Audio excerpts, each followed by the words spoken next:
এই মাসটার নাম রমজান মাস, এই মাসটার নাম রহমতের মাস, এই মাসটার নাম মাগফিরাতের মাস, এই মাসটার নাম হলো হেদায়েতের মাস, এই মাসটার নাম হলো জাহান্নাম থেকে মুক্তির মাস, এই মাসটার নাম নুজুলে কোরআনের মাস, এই মাসটার নাম তেলাওয়াতে কোরআনের মাস, এই মাসটার নাম জিকিরের মাস, এই মাসটার নাম তওবা করার মাস। রমজান মাসটা হলো জিহাদের মাস। এই মাসে প্রথম বদরের যুদ্ধ হয়েছে 17 রমজান, প্রথম কোরআন নাজিল হয়েছে 21 রমজান। অতএব বন্ধুরে, রমজানের ভিতরে অনেক অনেক ফজিলত ঢুকে আছে। এই রমজানের ভিতরে একটা দিন রাত আছে যার নাম হলো শবে কদর। এই রাতটা হলো কান্না করার মাস। এই মাসের ভিতরে বান্দা তার গোলামের সাথে সম্পর্ক বাড়াবে। তার জন্য আল্লাহ বলছেন, শাহর রমজান আল্লাযী উনজিলা ফীহিল কোরআন। এই রমজান মাসে কোরআন নাজিল হলো, হেদায়েত নিয়ে হলো, রহমত নিয়ে হলো। আর পৃথিবীতে আসলো মাগফিরাতের জন্য, পৃথিবীতে আসলো মানুষকে নূরের আলো দিতে। এটা নূরের মাস। এই পৃথিবীতে আলো মানুষকে রাস্তা দিতে, এটা সাবিলের মাস। এই মাসটা অনেকগুলি নাম আছে। অতএব বন্ধুরে, আল্লাহ তাবারাক ওয়া তাআলা তার গোলামদেরকে বলছে, গোলাম আমার প্রেমে রোজাটা তোমরা রাখো।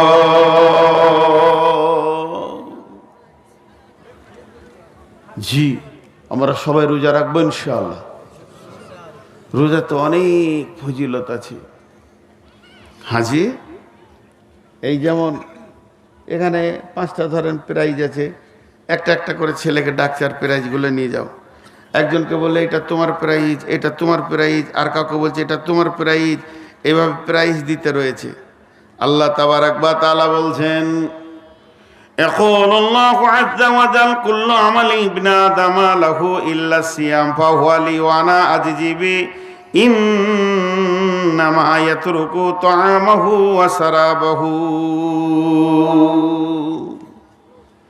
হাদিসে কুরসির মধ্যে আল্লাহ তাবারাক ওয়া তাআলা বলছেন, সারা পৃথিবীর ইবনে আদম যত আমল করে নিজের জন্য করে, আমাকে রাজি করার জন্য করে, কিন্তু শুধুমাত্র সিয়াম, ইল্লা সিয়াম, রোজা একটা এমন ইবাদত যতজন রোজা রাখে আমার জন্যই রাখে। তারা যে খাওয়া ছেড়েছে সেটা আমার জন্যে, তারা পান করা ছেড়েছে আমার জন্যে, দিনে বিবিকে ব্যবহার করে না সেটা আমার জন্যে।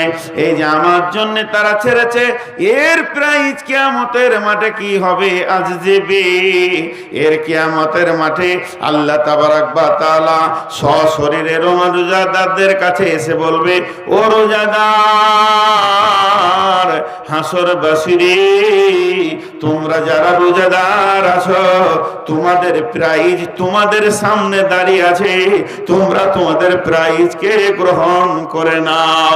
ওদের প্রাইজ হচ্ছে স্বয়ং আল্লাহ।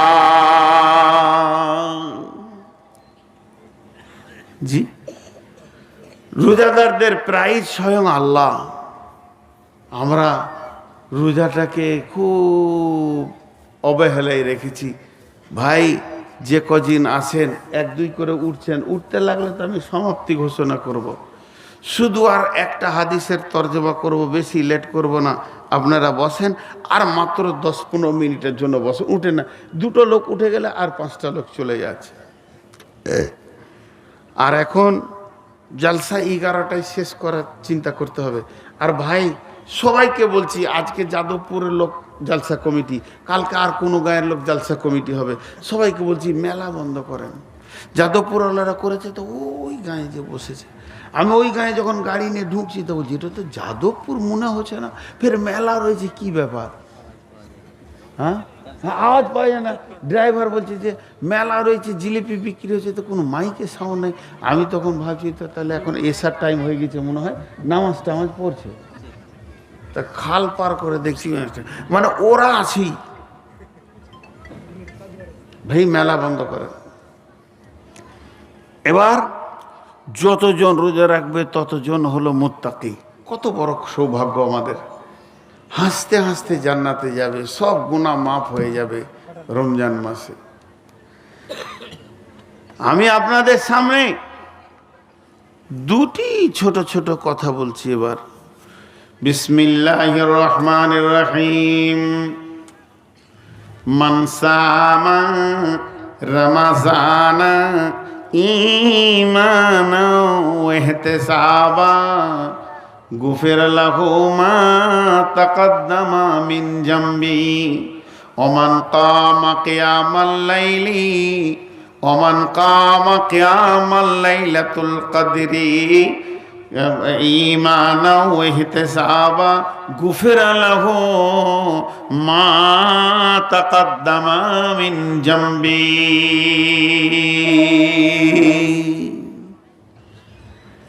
কত মজার কথা ভাই, কত মজার কথা। বিশ্বনবী বলছেন, যে ব্যক্তি 30টা রোজা রাখবে ঈমান ইহতিসাবের সঙ্গে এবং শবে কদরের রাত জাগবে ঈমান ইহতিসাবের সঙ্গে, কিয়ামুল লাইল বলতে 30 দিন কি 29 দিন তারাবি পড়বে ঈমান ইহতিসাবের সঙ্গে। রোজার আলাদা নেকি, তারাবির আলাদা নেকি, লাইলাতুল কদরের আলাদা নেকি, এইগুলো আলাদা আলাদা নেকি হচ্ছে। গুফির লাহু মা তাকাদ্দামা মিন জামবি, তার বিগত জীবনের যত গুনাহ ছিল সব মাফ হয়ে যাবে।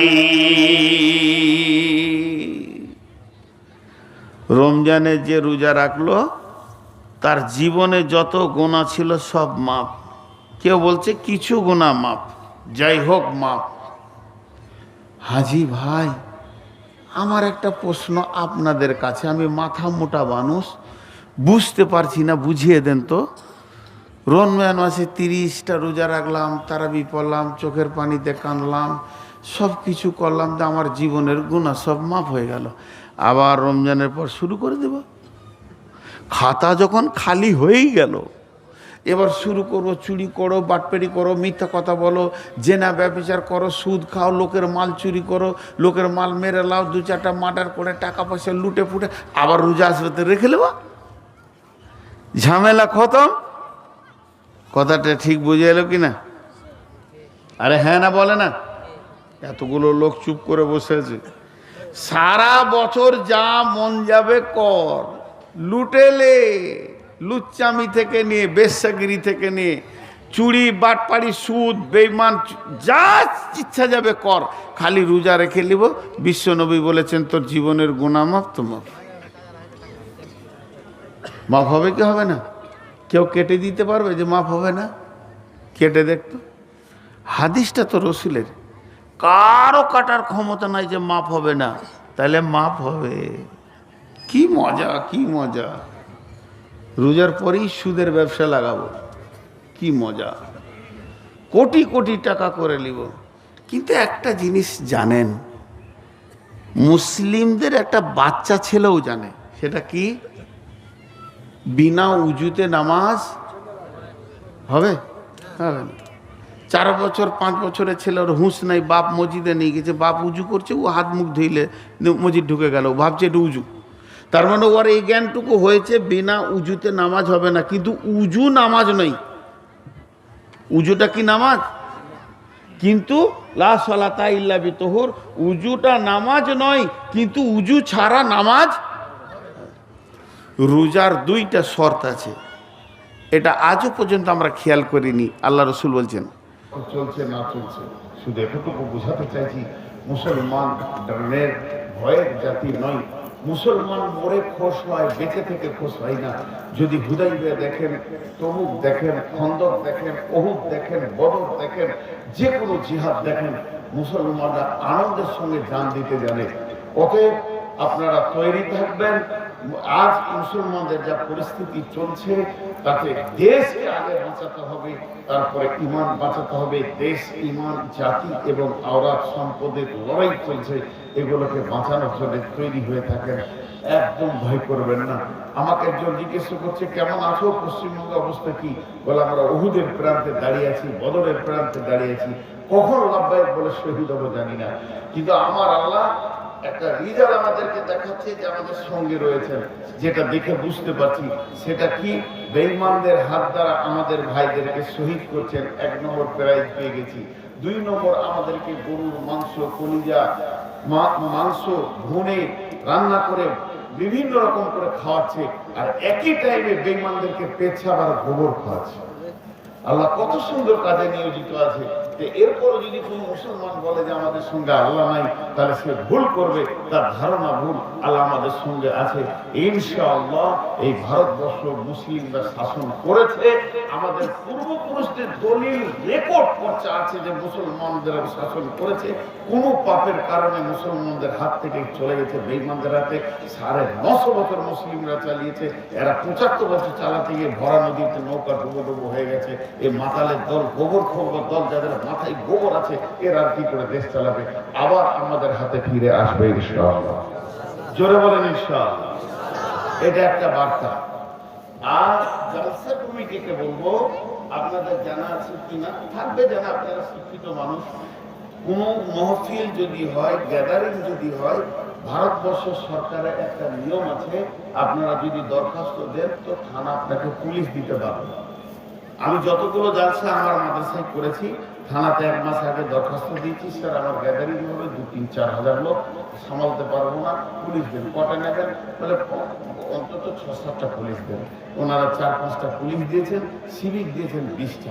আমি ঠিক জায়গায় তাদেরকে দাঁড় করিয়ে দিয়েছি। এক বছর আমি বললাম 2টা পুলিশকে যে আপনারা মহফিলের পাশে থাকবেন, যে দাঁড়িয়ে থাকবে ওর হাঁটুতে মেরে ফেলে দেবেন। এটা আপনাদের কাজ, প্রথম কাজ। যে দাঁড়িয়ে থাকবে, তো 2টা পুলিশে যে বসিয়েছিল সুবহানাল্লাহ, তার মধ্যে মহিলা পুলিশ দিয়েছিল 3টে, ওদেরকে আমি বলি দিতাম। তো মহিলা পুলিশগুলো মহিলাদের ভিতরে দিয়ে দিল, যে বললাম কোনো বেটা ছেলে গেলে আমার অ্যাম্বুলেন্স রেডি আছে, শুয়ে দিবেন। আমার অ্যাম্বুলেন্স একটা রেডি আছে। তো এত কন্ট্রোল ছিল সভাটা, আপনাদেরকে বোঝাতে পারবো না। আর সিভিক গুলোকে দিয়েছিলাম রাস্তায়, একটা দোকান ছিল না, সব মহফিলে বসেছিল, আর নাইলে বাইরে চলে যাবে। এই যে এদেরকে না মারলে এরা সোজা হবে না, খুঁট বেড়ে চাই, যেমন কুত্তা তেমনি খুঁট বেড়েছে। বসেন ভাই, বাপজি বলছি, ভাই বলছি, গায়ে হাত দিচ্ছি, সুনামানিক বলেছি, আল্লাহর গোলাম বসেন বলেছি, ও নবীর উম্মত বসেন বলেছি, এরপর ওদেরকে বসাইতে পারিনি। আর এই পর পেছনে 8-10 জন দাঁড়িয়ে আছে।